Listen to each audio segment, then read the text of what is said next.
ஓசியா 8:12.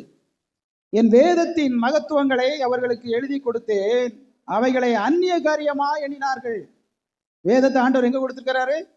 எழுதி நம்முடைய கையில கொடுத்திருக்கிறாரு.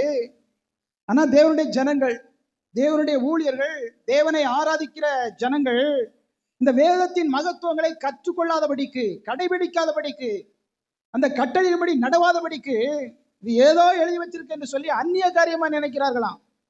வேதத்தை கர்த்தர் நம்முடைய கரங்களை எதுக்கு கொடுத்திருக்கிறாரு? இதை படிக்கணும், இதன்படி செய்யணும். உங்களுக்கு நீங்க ஒரு பிரிட்ஜ் வாங்குறீங்க, ஒரு டிவி வாங்குறீங்க, அதை வாங்கும் போதே ஒரு புக்கு தருவாங்க பார்த்தீங்களா உங்க கையில. நீங்க வாங்குற அந்த பாக்ஸுக்குள்ள ஒரு புக்கு கிடக்கும், மேனுவல் புக்கு. எப்படி எப்படி அதை என்ன செய்யணும், நீங்க கையாள வேண்டுங்கிறத குறித்து அதுல அறிவிப்பு போடப்பட்டிருக்கும், எச்சரிக்கையான காலங்கள் போடப்பட்டிருக்கும், குறிப்புகள் போடப்பட்டிருக்கும். அந்த புக்கை வாசிப்பாம நீங்க டிவியை போடுவீங்கன்னா டிவி என்ன செய்யாது? போடாது. இப்போ ஒரு புக்கு, சாதாரண புக்கு, அதை இயக்குவதற்கு எப்படி? நம்முடைய குடும்பத்தை, வாழ்க்கையை, ஊழியத்தை இயக்குவதற்கு தேவன் நம்முடைய கரங்களிலே பரிசுத்த வேதாகமத்தை நெஞ்சிருக்கிறார், கொடுத்திருக்கிறார். அந்த வேதாகமம் தான் நமக்கு வழிகாட்டி. ஆனால் ஆண்டவர் நம்முடைய கரங்களை கொடுக்கப்பட்டிருக்கிற அந்த வேதத்தை, வசனம் சொல்கிறது, வேதத்தின் மகத்துவங்களை அவர்களுக்கு எழுதி கொடுத்தேன். எழுதி ஆண்டவர் கொடுத்திருக்கிறார் நம்முடைய கையில. அவைகளை அந்நிய காரியமாக எண்ணினார்கள் என்று வசனத்திலே வாசிக்கிறபடி, யாரும் வேதத்தை நீங்க என்ன செய்யக்கூடாது? அந்நிய காரியமா நினைக்கவே கூடாது. நம்முடைய சொந்த காரியம் இது. நம்முடைய சொந்த காரியமாக நினைத்து இதை நம்ம படிக்கணும், பின்பற்றணும், அதன்படி நடக்க வேண்டும்.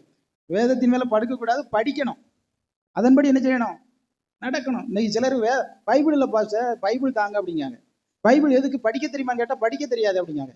எதுக்கு அப்படின்னு கேட்டால் புதுசாக வரவங்க ஒரு சிலர் கேட்பாங்க, எதுக்கு பாச?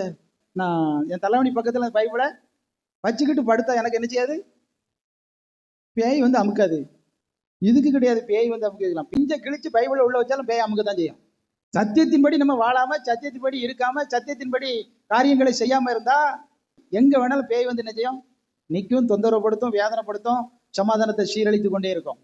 வேதத்தை மறக்க கூடாது. கற்றுக்கொண்ட ஒரு பாடம், கற்றுக்கொண்ட ஒரு வேதம், கற்றுக்கொண்ட ஒரு கட்டளைகள், வார்த்தைகள், வசனங்கள், வாக்கு தத்தங்களை ஒரு விசுவாசி என்ன செய்யக்கூடாது?